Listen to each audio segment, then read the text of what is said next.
It was supposed to be a happy surprise. After working a grueling double shift at the hospital, Emily decided to take the rest of the day off. Her son, Josh, had just turned 13 the week before, and she hadn't had the chance to celebrate with him properly. With a small cake in her bag and his favorite Chinese takeout in her hand, she walked into the house with a quiet smile on her face. But as she climbed the stairs and neared Josh's bedroom, the smile slowly faded. She heard whispering. Urgent. Nervous. Then, silence. Her hand hesitated on the doorknob. When she pushed the door open, her heart dropped. There stood Josh, flustered, cheeks flushed. And next to him, was a girl. Maybe a year or two older, thin, disheveled, eyes wide with fear. She looked like she hadn't had a decent meal in days. Josh's voice cracked as he rushed to explain. Mom, wait. I can explain. This is Danny. We're not, it's not what you think. Emily's world tilted. She had raised Josh to be kind, but this was something else. Rewind 2 days.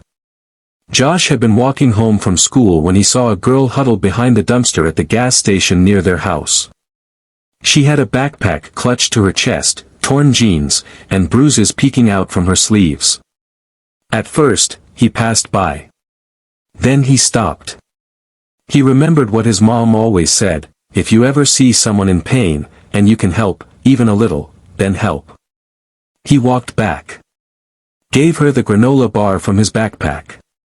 Then the next day, his leftover lunch. When it rained that night, he couldn't sleep.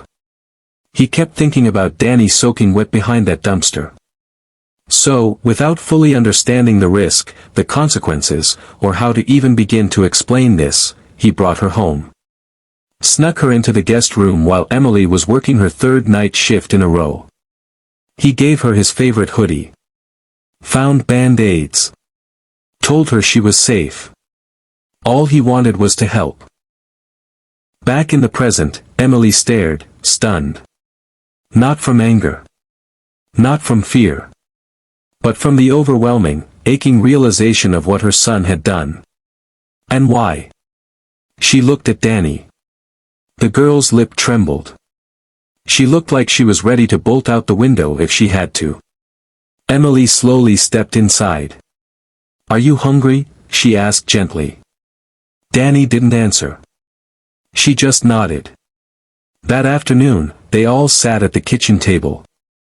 Danny picked at the food like she wasn't used to eating full meals. Emily listened, carefully, as Josh explained everything. How Danny had been living on the street for almost a month. How her stepfather had gotten violent. How her mom looked the other way. How she finally ran away after he broke her arm, and no one said a word.